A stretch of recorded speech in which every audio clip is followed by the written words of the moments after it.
Welcome to Facts TV News, where everything is true. Two charged with illegal possession of firearm. Two men have been charged in connection with the seizure of a firearm and ammunition during a joint police-military operation in Quarry Hill, St. Catherine on September 15. Charged with illegal possession of firearm and ammunition are 60-year-old Samuel Richards, a taxi operator, and 22-year-old James Cameron, a laborer. Both are from Spanish Town in the parish. Reports from the Spanish Town police are that about 8:40 p.m., lawmen were alerted to a candlelight session being held in the community and went to make inquiries. On their arrival, two men were seen acting in a manner that aroused their suspicion. The men were accosted and searched. A motor vehicle in the vicinity was also searched. An Astra A79mm pistol with a magazine containing 5 9mm rounds was found. The men's court date is being finalized. JLP MP wants answers on $160 million reportedly spent by Portmore Municipal Corporation on Climate Change Park. Member of Parliament for St. Catherine South East, Robert Miller, has called on the People's National Party-led Portmore Municipal Corporation (PMC) to account for what he said is $160 million that was supposed to have been spent on establishing the so-called climate change park in the vicinity of Portmore Mall. We have been asking questions to the Municipal Council as to what has been done to the $160 million that is said to have been spent on the park, which continues to be a dust bowl and nuisance to many. The citizens of St. Catherine Southeastern need answers, and they need them now, said Miller.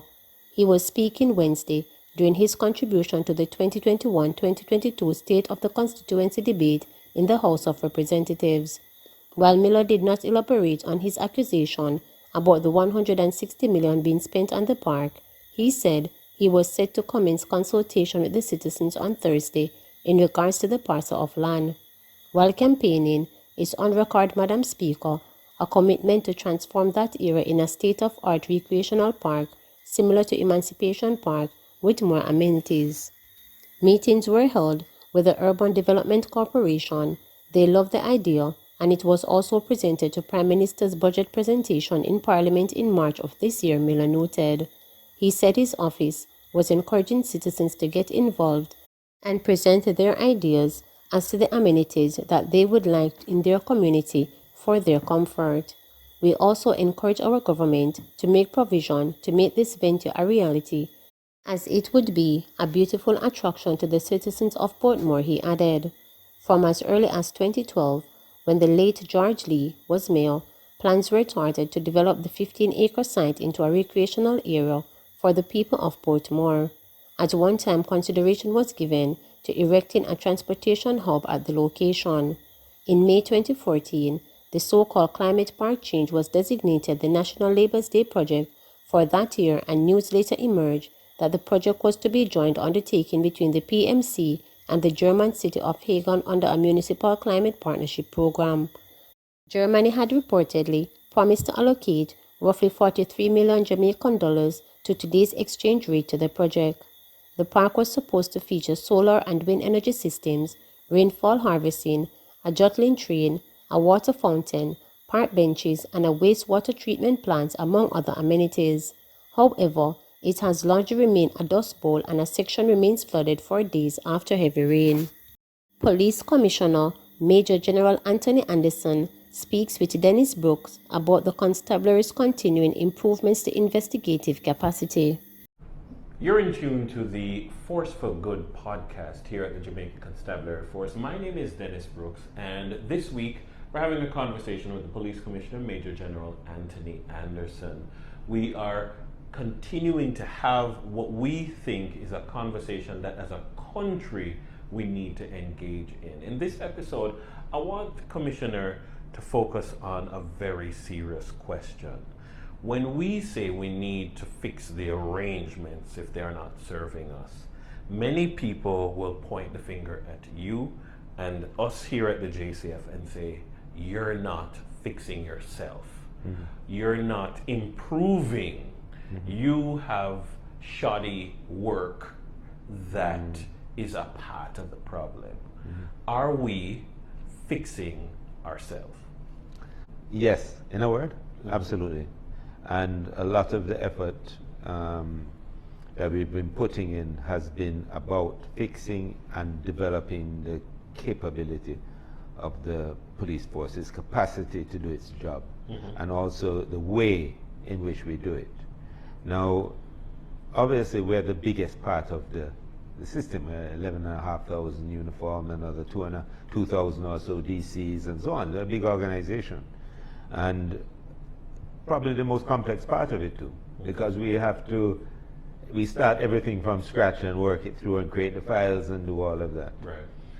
Now, there are a number of things that were recognized as being required to fix or to improve our capacity in all these areas. And all of them work has been taking place in all of them. There's none of them that has been left.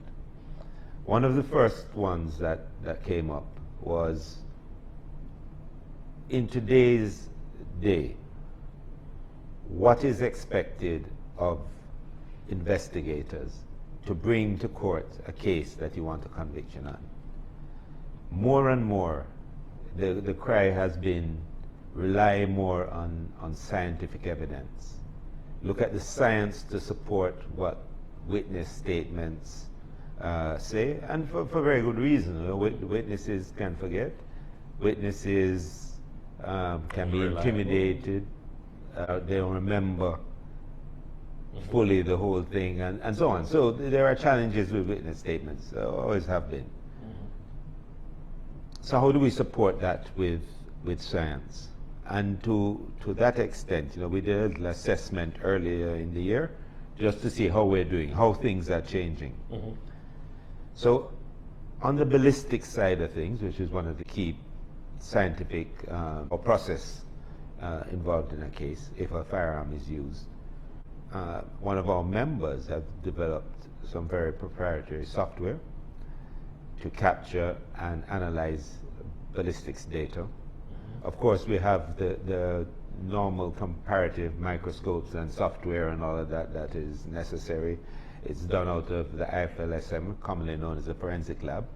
We can also, through that software that we're talking about, that was developed, we can analyze how guns move and use that to tie incidents together, the people carrying firearms, and look at how, especially in complex cases or gang cases, to see what has been happening. So it tells a story without knowing who, but the guns themselves, the ballistics starts to tell a story. So we've increased our ballistic processing by about 35%. Again, that was probably one of the highest things we did anyway, but the analysis part of it is also very significant. So not just the number of ballistic particles or material or evidence that's processed, but also what you do with that information when you've processed. So when we say that, what it means is that if there is a scene where ballistic evidence can be gathered, right, it is being gathered, and the science is being analyzed. Oh, absolutely. And when we get firearms, whether we recover them at a scene from someone or on an intelligence-driven operation, those firearms then become a part of that database. Yes. And quite often those firearms tell a story. We've seen a firearm on 26 murders. So depending on what the profile of that and how it works, that could tell us that firearm is a rental firearm, or it could mean that you have a hitman who's using that firearm. So it could mean different things. It also goes back to this point about the fluidity of criminal activity, that when you track the movement of the firearms, absolutely, we're no longer in an era where criminals and their guns are domiciled in one space. Absolutely. They might predominate in one space, but they're not domiciled. Right. And that's the interesting thing that you say that, Dennis, because there is a traditional discussion around displacement, and you squeeze the balloon and it come up somewhere else. Yes. Because they move to another area. Largely, traditionally, what used to happen is if the criminal is under pressure, he's being sought by the police, he'd go back to country where he came from, or some Where his cousin family came from. somewhere, some cousin or that. We're not seeing that so much anymore, because the displacement now is not, it doesn't work that way. This is a group of people who grew up with cars. Cars are around them. They're fluid. They move, their criminality, they're connected. They're connected on social media, they're connected through WhatsApp, they're connected with other criminals across the entire country. They connected when they were in incarceration, and That's they come one out. of the main places where they connect. If you're in a prison and the system isn't very structured, I mean, you can still connect anyway. But if you're all liming together, Yes. partying together For inside years. there, then you're going to make connections. And also you have the time. You have the time to sit down and plan what you're going to do next. Definitely. Looking at numbers again, I'm seeing a significant increase in the number of firearms that we've managed to process, and as a result, the number of firearms that we've been able to link with crime scenes. Speak a little bit more about that. Well, we had about a 110% increase in firearms processed. And that's just, we're getting more of those, getting more firearms processed through the system, so we get it on the database. Seeing what they're associated with, and obviously for court, you have to do a ballistic certificate for weapons that are being tendered into evidence and all of that. Right. But what it means, because the focus that has been placed on science, Yes. the capacity, the support required to give the increased capacity has been there. Also, what's a feature of crime and criminality now are obviously communication devices, phones, Yes. tablets, that sort of thing. So there's no way you can get a good appreciation of what gangs and criminals are doing unless you do the analysis. Yes. So we have increased our capacity to do cyber forensics, and also to do the analysis that flows from that forensic. We had a 69% increase in cyber forensic case completion as we invested in that area. And of course, a lot of these devices are treasure troves of information that can very much help you to deal with crimes. And we've applied these things, and that's one of the reasons why rapidly after an event we can follow up and have an idea, as well as obviously traditional investigative and intelligence means.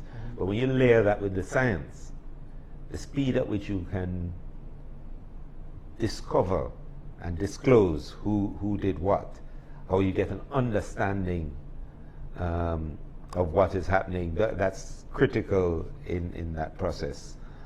And then, of course, DNA. I think sometime in between, around 2019, we did a big push for 2019 into 2020, a big push on getting DNA from scenes. DNA from vehicles used in crime, firearms used in crime, firearms in possession. And so what we found as well, when you have DNA evidence, the perpetrators are more likely to plead guilty. Right. And what that means is, if you remember, there are a number of cases where police charge 4 or 5 people in a car because a firearm is found in there. Quite often one person says, it was my firearm. What we found, that's not necessarily so. And that's something that usually happens. I'll take it for you. I will take it because you're the boss. Yes. You're not going to take it, and the boss will look after you. You just take the rap. And so, as we pushed in the DNA. We had about 15,500 samples that we took from scenes and so on and processed, that were processed. And when you get 15,500 processed, that's about 5,000 plus scenes. So that's about 5,000, I think it was 5,300 or so scenes. 15,000 samples. When you think about that, it means that. Please remember to subscribe, like, share, and click the notification bell for daily updates.